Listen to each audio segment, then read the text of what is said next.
Hey guys, thanks for joining me today. I'm Mark. This is Spiguyver Backpacking. Today I'm out here in my Dutchware Gear Banyan bridge hammock so that we could talk about under insulation. So under quilts or whatever you're using to protect you from the cold on the underneath side. You know, quilts that go on top, that's easy. Just use a sleeping bag, a blanket, whatever it is that you need. But it's that underneath side that people struggle with. And you know, you may just be getting into or thinking about getting into a bridge hammock. Maybe you're coming from gathered end or you're coming from tent camping and you really don't want to you're not sure that you're going to enjoy it. You're not sure that it is for you yet. And you don't want to make that big investment for an underquilt that is specifically designed for a bridge hammock. So that's what we're going to talk about today. Let's take a look at what your options are and the pros and cons to each one of them. Let's go. Wherever you're coming from, there are primarily three options that you're going to use for insulation on your underside in this type of hammock. So this does differ from a gathered end hammock in some ways, but in some ways it's very much the same. It's still suspended between two trees. You still are going to have the same convective loss of heat through the underside, and so you've got to protect yourself. And so those three ways are a sleeping pad. If you're coming from the ground, tent camping, and you're trying to get into this and you think this may be the way for you, well, a sleeping pad you probably already have might be something you can use with this. Next is just a typical underquilt. If you're coming from gathered end hammocks and going to a bridge, you probably already have underquilts that you could use. And so they can definitely be used on here, and I'm going to show you exactly how. The third option is that you jump to a dedicated bridge hammock quilt. Now, there are only a couple of companies that I really know of out there that are making dedicated bridge hammock quilts, and so your options are kind of limited. You've got lead times, you've got to figure all that stuff out, but it is another option. So let's talk a little bit more in depth and take a look at each one of these options. Like I mentioned, if you are coming from the tent side, you probably already have some sort of sleeping pad that you use on the ground. Whether it is an inflatable, a self-inflator, or a closed cell foam pad, they can all be used in a hammock. They're not exactly the best solution, but they will get you through until you figure out whether or not you like it. The one downside, above all else, is that it doesn't really let you get the feel of the hammock, because it tends to spread it out and give you an elevated perspective of the hammock, which isn't always good, especially in a bridge hammock, and I'll explain why. Now, one of the things you want to do is not fully inflate your pad. So you don't want it inflated completely, because you want it to be able to flex and kind of conform to the hammock. So let's get in, take a look at how I lay in here with this pad. All right, so just like any other time I get in and out of my hammock, I'm gonna grab it at the edge. I'm gonna make sure that I know where my pad is, push down and sit in it. Kick off my shoes, grab the other side, and kick my legs in.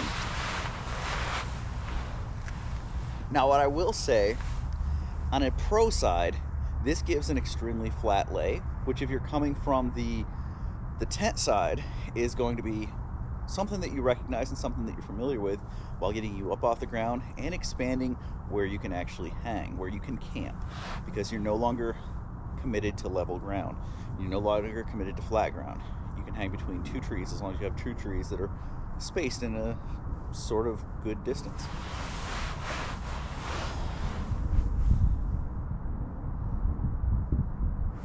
This offers a nice flat lay, but here's where in a bridge hammock it gets a little bit weird. Number one, you've taken up some of the volume, which in this hammock isn't such a big deal, because you've got the dual ridge lines. It opens it up and it's pretty nice. But it's when you go to twist and turn, moving from side to side, in a bridge hammock, it becomes, your center of gravity is now a little bit higher, and so it becomes a little bit more tippy, which for some people can be uncomfortable. I have slept with this pad in this hammock and actually find it to be pretty nice. I actually find it to be very nice. But let's move on to the next option. The next insulation option for the bridge hammock is your standard underquilt. So this is my UGQ underquilt. Has a carabiner or a little S-link on each end, has a primary, secondary suspension, and normally you would hang this on your gathered end at each of the continuous loops on each end, and then kind of position it off to the side, kind of so you're diagonal, so it'd be more towards one side on the foot end, more towards one side on the head end, and you know, you get into it and it kind of cuddles you like a cocoon. So this is a little bit different. The way that you lay in a bridge hammock's a little bit different, but really the way that you're going to install it is essentially the same. So let me install this and then I'll walk you through it.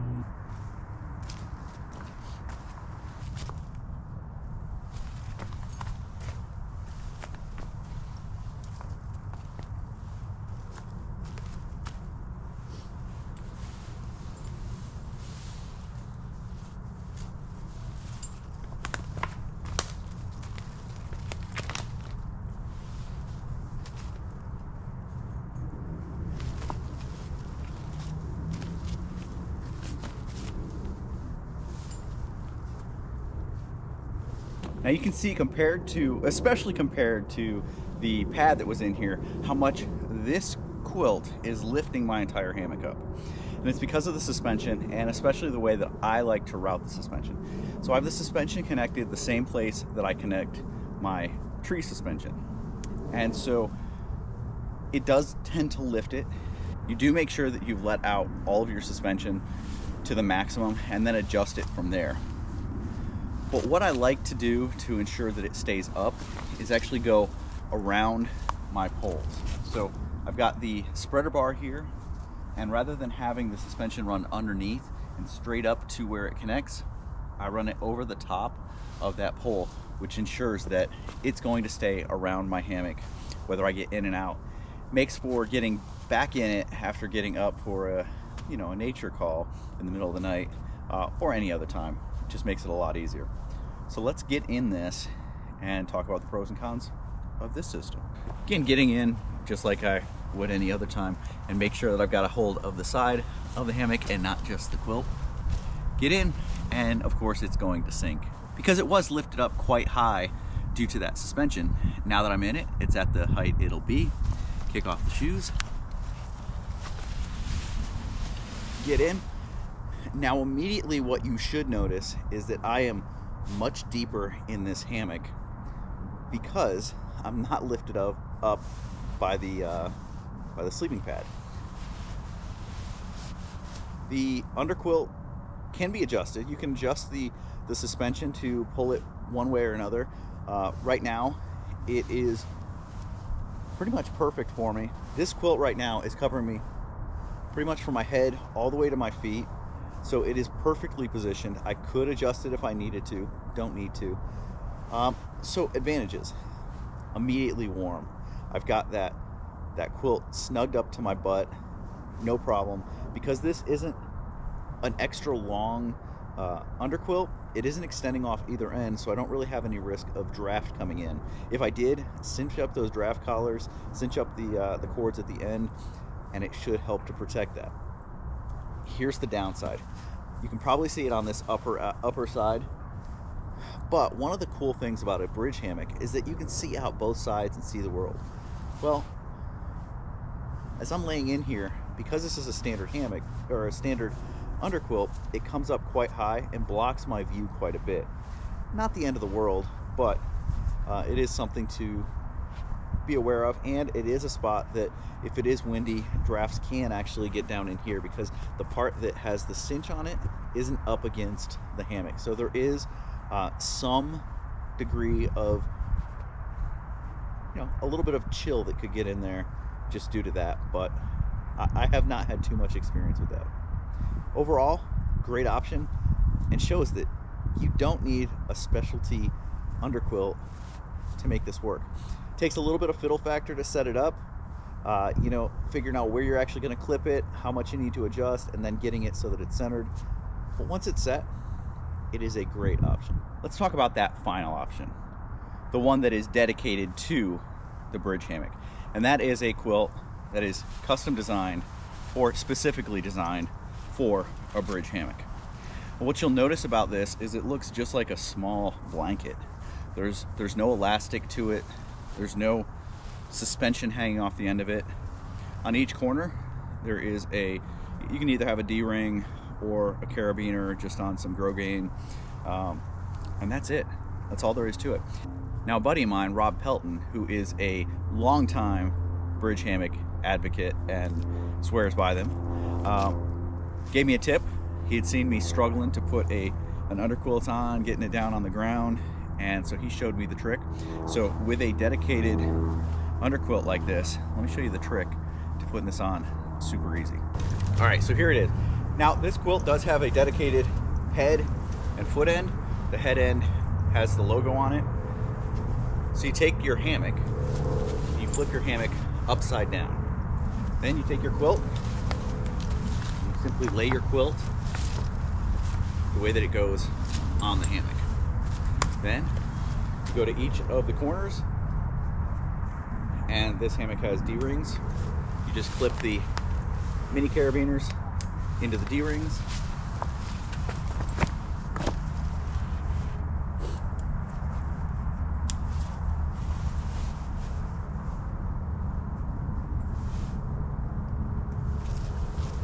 And then flip the hammock back over, and it is all set up. Now, there are two adjustments on the head end where you can actually tighten it if it's a little bit loose, or also really nice is you can loosen it and give a little bit of a draft, so you can vent it a little bit for those really hot days. Now, that venting option that I talked about is a really nice feature, and one that you can't do with either of the other two options, because the standard underquilt is going to be so tight up against you, and you've really maxed out the suspension. You can't loosen the suspension enough to really get it down off of you.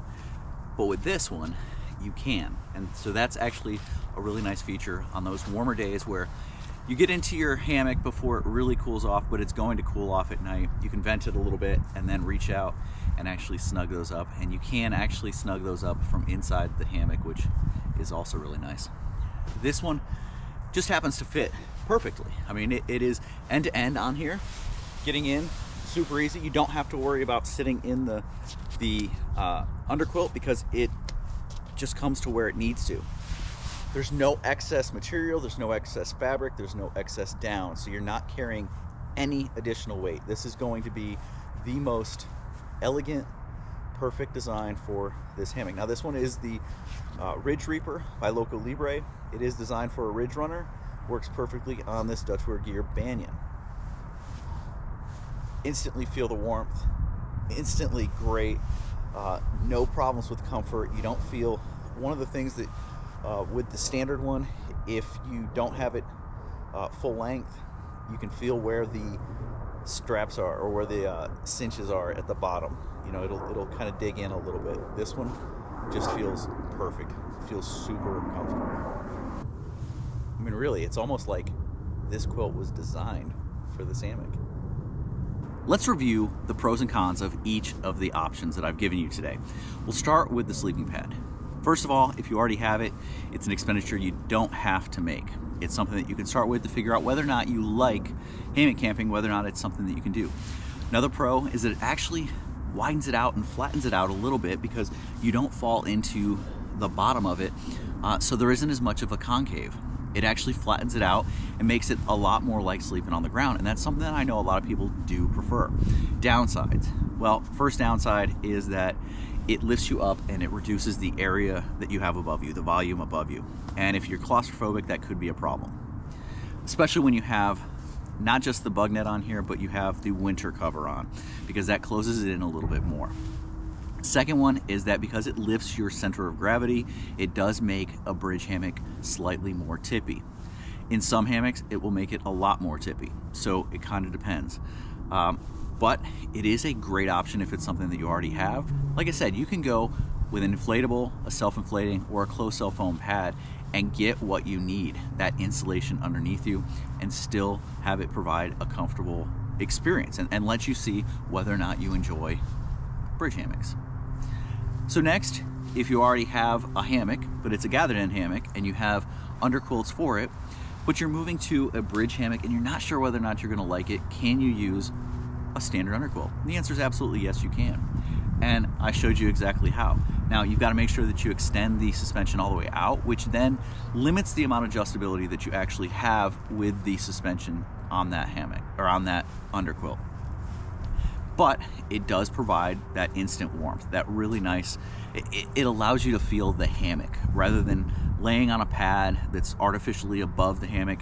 It lets you get into the hammock and feel what the hammock should feel like, and really gives you a better experience, in my opinion, of what the hammock should be. Additionally, it's just, you know, I really like having the down there. I really like, or whatever your insulation is, I like the feel underneath you. It kind of wraps itself around you and hugs you, which is really nice. Downside is that, you know, it's not exactly designed for it.